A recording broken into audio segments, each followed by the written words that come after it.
आप लोग के साथ हैं कभी? ओके जी, बिस्मिल्लाहिर्रहमानिर्रहीम। बस इतने लोग हैं हम। अच्छा और है ना, चलिए अच्छी भी नहीं है सर आपने हालत स्टार्ट होने वाले हैं। ओके, अभी जो मैंने ऊपर किया, ठीक है, ये खास तरह की टीचिंग है, राइट? आपको क्या लगा, कैसा लगा? इंटरेस्टिंग था। अच्छा, अगर कोई मुझे बताना चाहे कि मैंने क्या किया है शुरू से लेके आखिर तक, क्या चीजें नोट की हैं आपने मेरे बारे में या मेरे टीचिंग के बारे में, किस साइड पे किया? हाँ बोलो। हमने नोट किया कि विदाउट एजुकेशन जो है नथिंग इज पॉसिबल। अच्छा, एक तो मेरा कंटेंट था ना, ये तो मेरा कंटेंट था कि मैं उनको बता रही थी, बेशक बैठे बैठे बोलते जाए। ये मेरा कंटेंट था कि मैं बच्चों को ये बताना चाह रही थी और सबको ये बताना चाह रही थी कि बगैर एजुकेशन के हम कुछ नहीं कर सकते। मेरी टीचिंग के बारे में क्या नोटिस किया? सबको इंटरेक्ट करें, बच्चों को जो Interact। जी इंटरेक्शन थी और उन्हीं के जो क्वेश्चन थे या उनसे रिलेटेड जो इंटरेस्ट थे उन्हीं को उन्हीं तरीके से समझाया है जो उनको इजीली समझ आ पाए। ठीक है। बच्चों का पॉइंट ऑफ व्यू आपने निकाला कि Good। क्या पॉइंट्स हैं Good। माइंड में। गुड। और डेली लाइफ के से लेके एग्जांपल्स लेके प्रैक्टिकली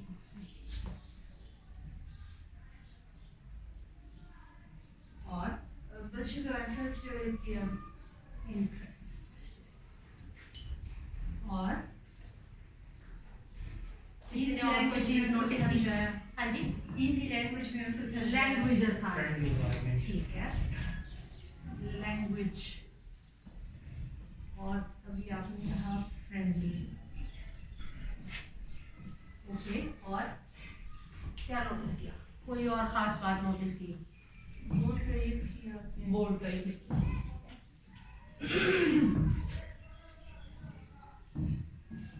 ठीक है। Active body language. Active body language थी, ठीक है।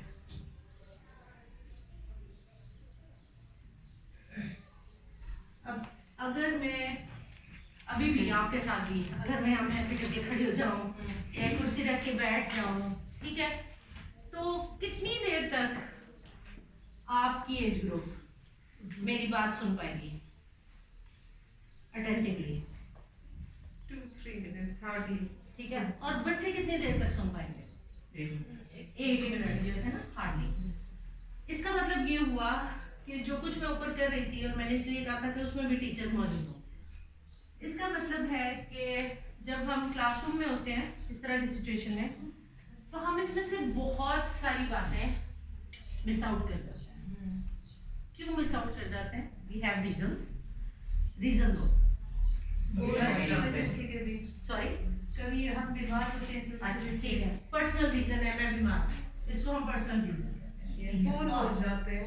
हाँ। बोर हो जाते हैं। हम खुद बोर हो रहे होते हैं। अच्छा ठीक है, कोई सबमिट करवाना होता है। Sometime exhaust like that. हम खुद फटीग हैं या एग्जॉस्टेड हैं, प्रिपेयर नहीं होते सर, एक्टिव नहीं होते। प्रिपेयर नहीं होते। हम प्रिपेयर्ड नहीं हैं, अच्छा फटीग्ड हैं तो हम एक्टिव नहीं हैं। ओके, और हम प्रिपेयर्ड नहीं हैं, ये प्रॉपर एक- प्लानिंग नहीं। हाँ अवेयर भी नहीं होते। ठीक, हमें नॉलेज ही नहीं है किस चीज का, किसका नॉलेज नहीं है? कुछ स्पेसिफिक टॉपिक्स हो सकते हैं शायद। अच्छा, हमें या कंटेंट का नॉलेज नहीं है जो हमने पढ़ाना है स्पेसिफिक टॉपिक, जी या हमें सब्जेक्ट। मेथड्स एक लफ्ज सुना होगा, हाँ, पेडागॉजिकल नॉलेज नहीं है। दो चीजें हैं हमारे। जब मैं पीएचडी कर रही थी यूएस में, थोड़ा सा अपना बैकग्राउंड बता देती हूँ। मैं कल भी एक टीचर्स के साथ सेशन कर रही थी जो कि बीएड के स्टूडेंट थे और आज आप लोगों के पास हूँ। मैं कल भी इसका जिक्र कर रही थी कि मैं बाय चॉइस टीचर हूँ। मेरी वालदा टीचर थी और मैं उनको देखती थी, वो बड़ी पैशनेट टीचर थी, और उनको देख के मैंने खुद से ये फैसला किया कि मुझे इस प्रोफेशन में आना है, राइट? जब आप खुद शौक से कोई काम करते हैं, जैसे मैं ऊपर बच्चों से पूछ रही थी क्या करना चाहते हैं, तो बच्चा जो खुद शौक से काम करता है उसके लिए क्या करता है? तैयारी करता है। जिस दिन हमने किसी जगह जाना होता है और हमें वहां जाना पसंद है, कोई ऐसा रिश्तेदार जो हमें पसंद है, उसके घर जाने के के लिए और कोई ऐसा रिश्तेदार जो हमें ना पसंद है उसके घर जाने के लिए हमारा level of excitement he different है ना। कोई हमें मजबूर करके किसी रिश्तेदार से मिलवाने लेके जा रहा है तो हम उतनी एक्साइटमेंट में नहीं होंगे, उतनी खुशी से तैयारी नहीं करेंगे, तैयार होंगे लेकिन मजबूरी में।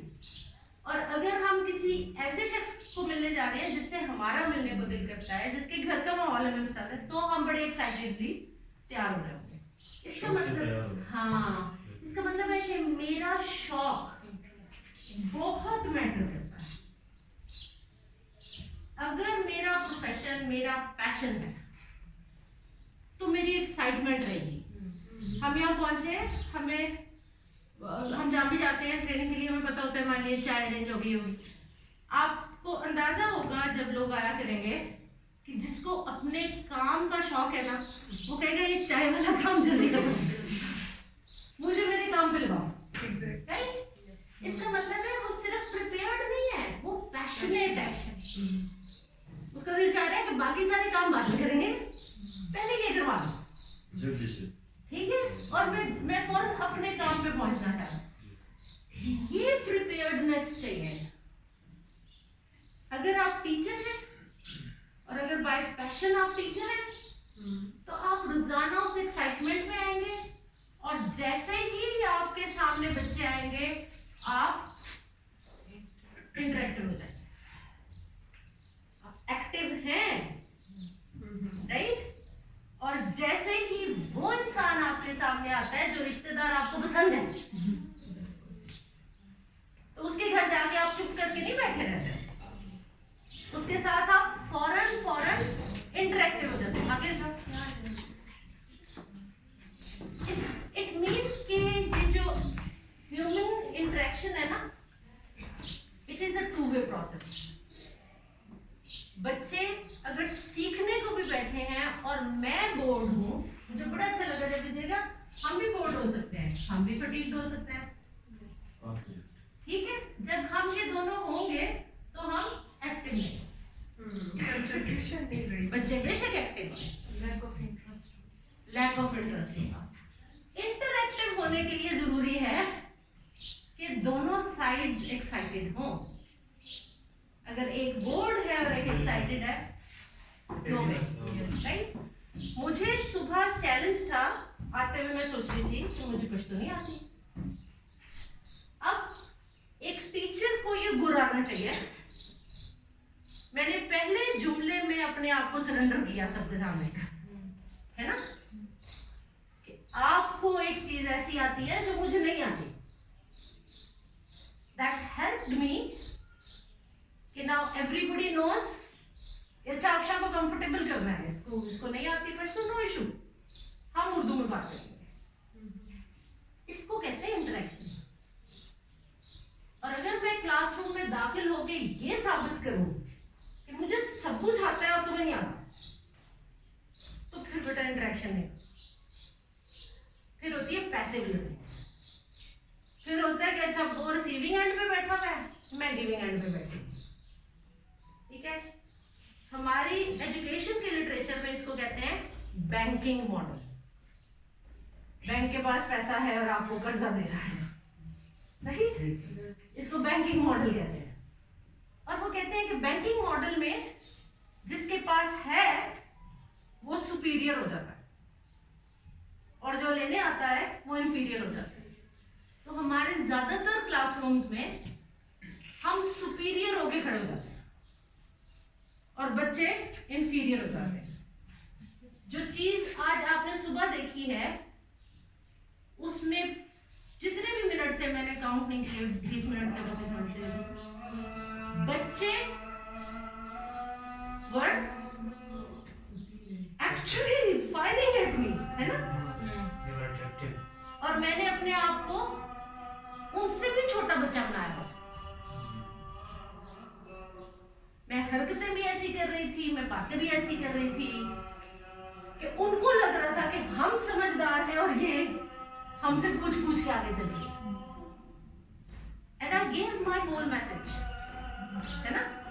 इसका मतलब है कि मेरे पास कंटेंट नॉलेज होता है और वो हम सबके पास होता है मोस्टली जब हम क्लास में जाते हैं।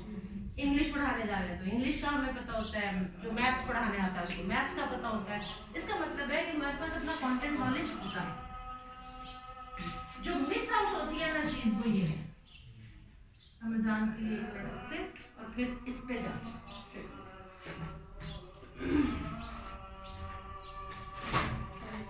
एक एक पेन और पेपर लेके जाए और आगे देखते हैं। पेपर रख देते हैं ना, एक एक पेपर अपने पास है।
जब हम पढ़ रहे थे खुद तो हमें कैसे पढ़ाया जाता था, कोई बताएगा? जब हम आप में से कोई, जब आप खुद स्कूल में थे, टीचर क्लास में आगे क्या करता? हार्शली ट्रीट करता था, Harshly? से मारते थे। पनिश पनिशमेंट पनिश करते थे।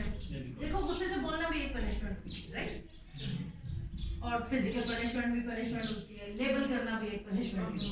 ओके, और क्वेश्चंस पे ज्यादा वो नहीं करते थे, लाइक मतलब क्वेश्चन पूछो तो जानते थे। ओके, क्वेश्चन पूछते थे। टीचर क्वेश्चन करता था, स्टूडेंट क्वेश्चन नहीं करता। एक्स्ट्रा होमवर्क मुझे बहुत ज्यादा। बर्डन। अच्छा, जो होमवर्क मिलता था वो क्या होता था ज्यादातर? लिखने का काम होता था। जो practice like practice, drill and practice. और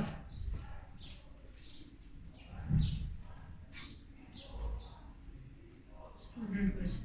अच्छा, इस तरह टेस्ट दिए जाए, Daily test. टेस्ट दिखा टेस्ट्स होते थे, और टेस्ट किस तरह के होते थे? बिल्कुल जीरो। फाइन टेस्ट किस तरह का होता था पहले? orally ओरल हो लिया या Written. रिटन ले लिया? इज इट करेक्ट अगर मैं कहूं कि ये सिर्फ मेमोरी मेमोरी टेस्ट होता था? याद है ये? जो बताया था वो याद है कि नहीं? प्रॉक्टर से सुनते थे, फिर प्रॉक्टर पूरी क्लासेस सुनते, टीचर बेगम होता था। Very good. अच्छा जी, इसको हम कहते हैं इमिटेशन। इमिटेशन में कॉपी करना। अच्छा, अब इसको हम एजुकेशन की जुबान में ना, इसको हम ओल्ड स्कूल ऑफ थॉट कहते हैं। ओल्ड स्कूल ऑफ थॉट का बिलीफ ये है कि मैं करके दिखाऊंगी और बच्चा मुझे करके कॉपी करेगा, मुझे देख के कॉपी करेगा, राइट? तो इसको हम कहते थे जी स्टिमुलस रिस्पॉन्स रिलेशनशिप। मैं उनको स्टिमुलस दे रही हूँ, वो मुझे रिस्पॉन्ड कर रहे हैं। जो मैं कर रही हूँ, जो मैं उनको बता रही हूँ, वो मुझे रिस्पॉन्ड कर रहे हैं। इसको स्ट्रेंथन करने के लिए हम पनिशमेंट एंड रिवॉर्ड करते हैं। क्लियर? यस। हम सारे ऐसे पढ़ते हैं।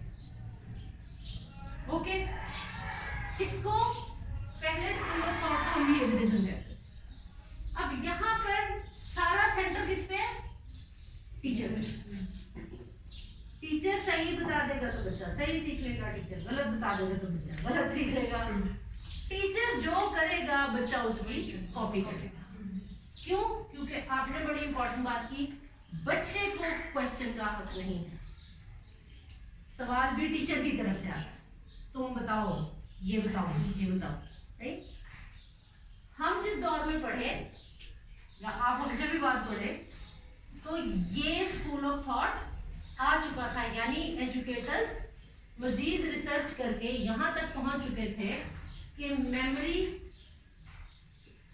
से आगे की चीजें, यानी अंडरस्टैंडिंग, बच्चा अंडरस्टैंड भी कर पा रहा है या नहीं, राइट। जो कुछ हम उसको बता रहे हैं किताब में लिखा हुआ या करके दिखा रहे हैं, इसकी अंडरस्टैंडिंग डेवलप हो रही है, इसको कहते हैं कॉग्निशन।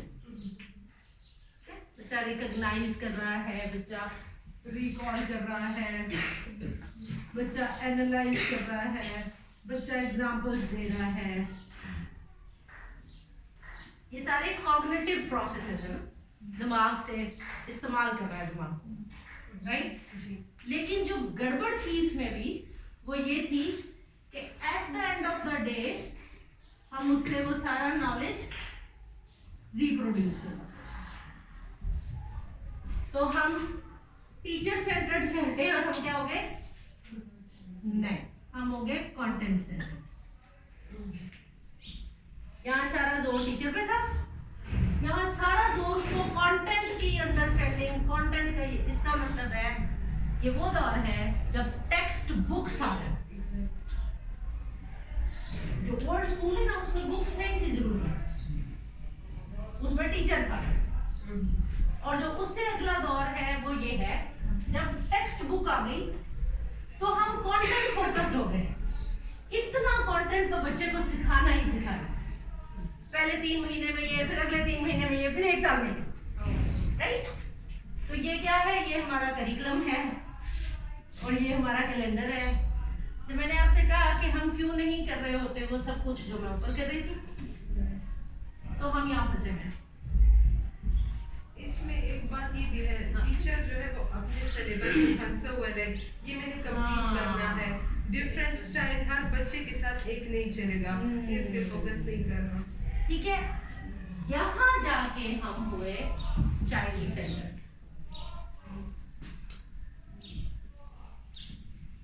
चाइल्ड सेंटर्ड जो एजुकेशनिस्ट थे उन्होंने हमें ये बताया कि every child constructs the knowledge differently.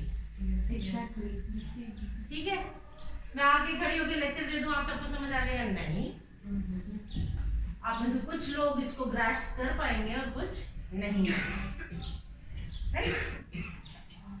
अब क्या किया जाए कि ये दोनों काम भी पूरे हो जाएं, मेमोरी भी हो, कंटेंट की अंडरस्टैंडिंग भी हो, लेकिन कंस्ट्रक्शन ऑफ नॉलेज हो बच्चे के दिमाग में।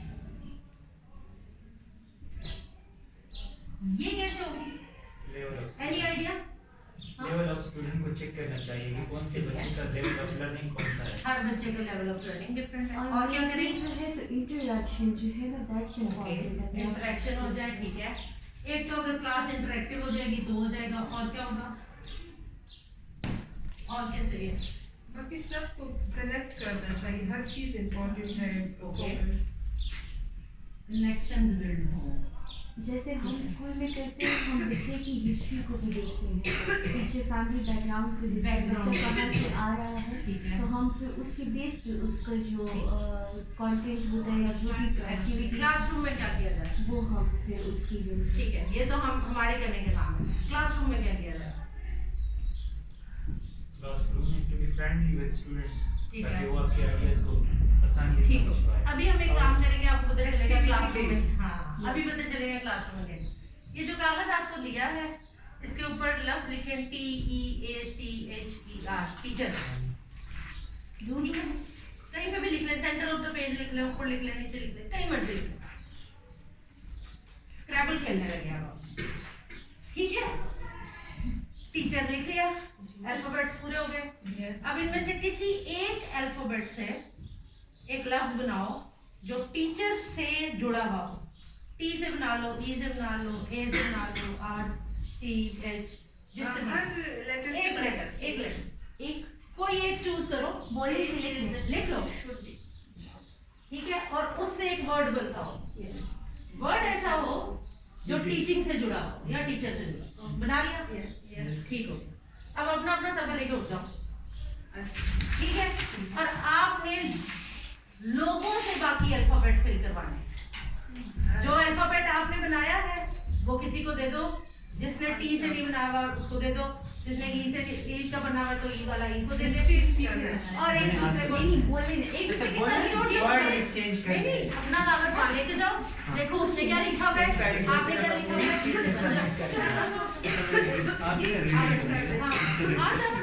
पेपर अपना आप रीडिंग कर लें मेरे वर्ड एक्सचेंज। हाँ जो वर्ड मैंने कभी किसी के पास जाओ और देखो आपने जो अल्फाबेट बनाया ना उसके अलावा उसने बनाया हुआ हो तो उसका लफ्ज लिखो। अच्छा सब में ठीक है? हाँ हाँ तो फिरते जाओ क्लास में, ये अल्फाबेट पूरे करने हैं।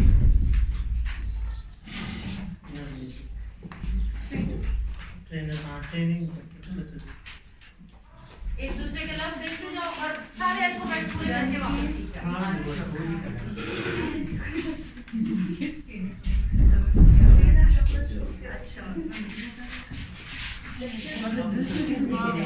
ये एक दूसरे के लफ्ज ले लो, ठीक है?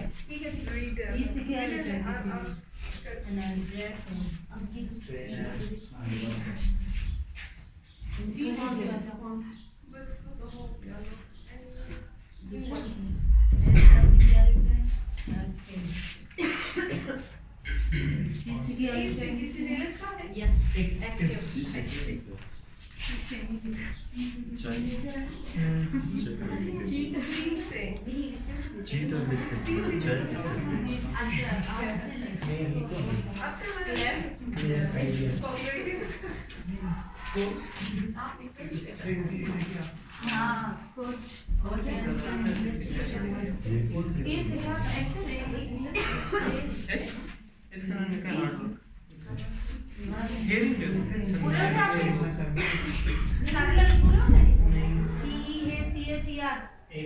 इसी हाँ ई से दो बने हैं।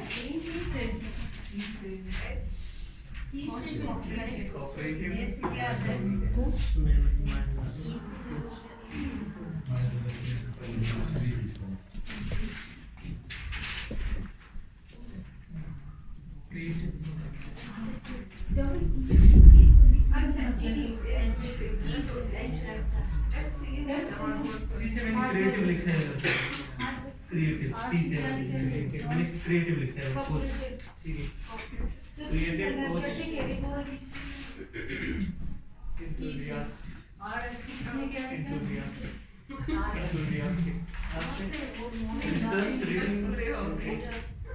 ठीक है? जिसके पूरे हो जाए लफ्ज तो अपनी सीट पे वापस आ जाए।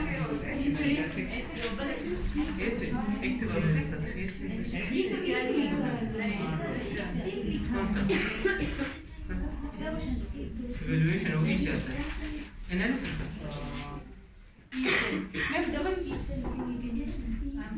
ई के दो वर्ड हैं, ई के दो वर्ड दो। इसे जो मतलब हम एनालाइज करते हैं क्लास वाइज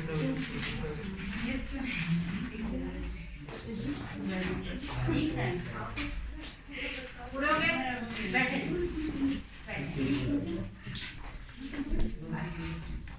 बोलते जाओ, सारे लफ्ज बोलो। Read, trainer, energetic, hard work और hearing, active, analysis, coach, in creative. Good. और किसी के पास कोई वर्ड है इनके अलावा?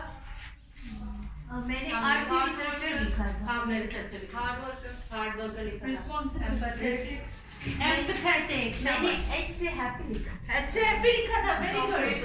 कोऑपरेटिव लिखा था और सी से कंस्ट्रक्टिव लिखा था। कंस्ट्रक्टिव लिखा था, ऐसे ऑनेस्ट एच से ऑनेस्ट लिखा था, ई से अच्छा आर से और ई से इवोल्यूशनरी, फाइन फाइन।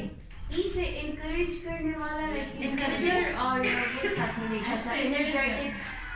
एच से हीलर, ओके गुड। आपने ई से भी कुछ बोला था? हाँ encourager और साथ में emotional। एंथुसियास्टिक। मेरा कंटेंट क्या था अभी इस एक्टिविटी में? Characteristics of a teacher, right? मेरा कंटेंट था कैरेक्टरिस्टिक्स ऑफ अ टीचर और मैंने किया क्या है? मैंने नहीं लिखवाया आपको, है ना। मैंने इसको एक गेम की शक्ल दी है, स्क्रैबल खेलते हैं हम सब, लेकिन मैंने क्या नहीं किया, मैंने आपके दरमियान कंपटीशन नहीं करवाया। कॉपरेशन, हाँ, मैंने आपसे कोलैबोरेटिव लर्निंग करवाई है and you were all cooperative. इसने यहाँ खड़े होके क्रिएटिव लिखा और ये फौरन कागज उठा के बाकी सबके पास गया। मैंने सीधे क्रिएटिव लिखी है।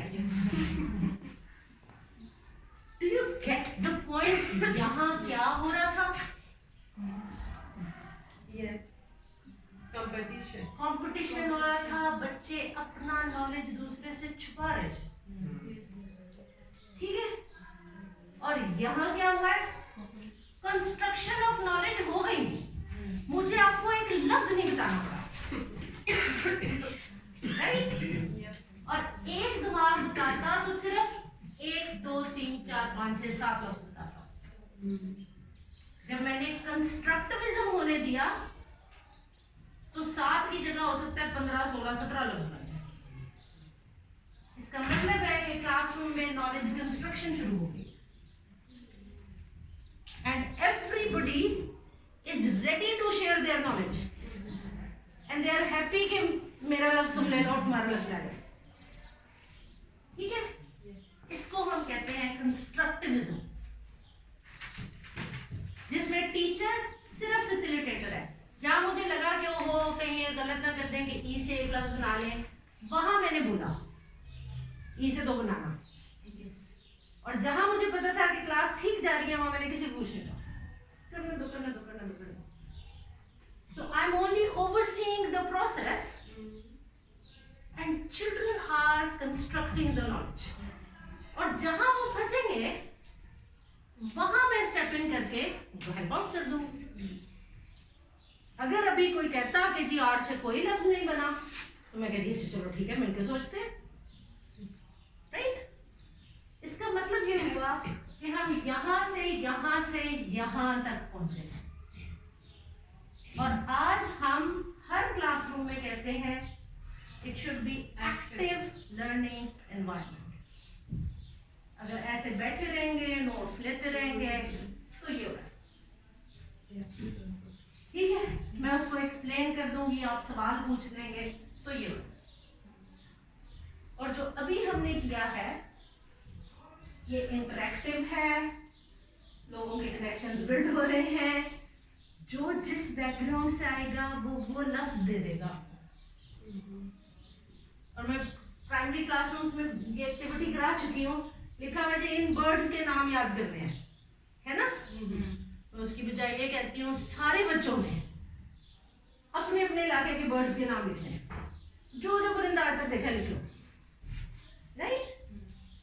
फिर हम एक्टिविटी करते हैं, अब इनके इंग्लिश नाम ढूंढने हैं, तो बजाय वो किताब में दिए हुए 5 नामों के, उसी दिन क्लासरूम में वो 15-20 परिंदों के नाम और उनके इंग्लिश नेम, ठीक है। तो नॉलेज कंस्ट्रक्ट हो जाता है टेक्स्ट बुक से बहुत ज्यादा। अब हम इस सदी में कहते हैं कि आपके पास जो बच्चे आ रहे हैं ना, वो टेक्स्ट बुक चाइल्ड नहीं है, वो दुनिया से पता नहीं कहां से जुड़ा हुआ है, राइट। आप भी जुड़ जाए। अगर इन बच्चों के पास जो मुख्तलिफ बैकग्राउंड से आ रहे हैं इनके पास नहीं है, हमारे पास फोन है, राइट, हमारे पास वो रिसोर्सेज हैं।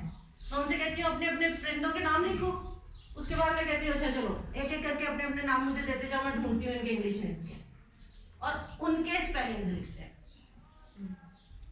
तो बच्चे को पता चलता है, वो घर जाके भी बताएगा। एक प्रोग्राम है, लिख लो FILL, family intergenerational language literacy, FILL, family intergenerational language literacy.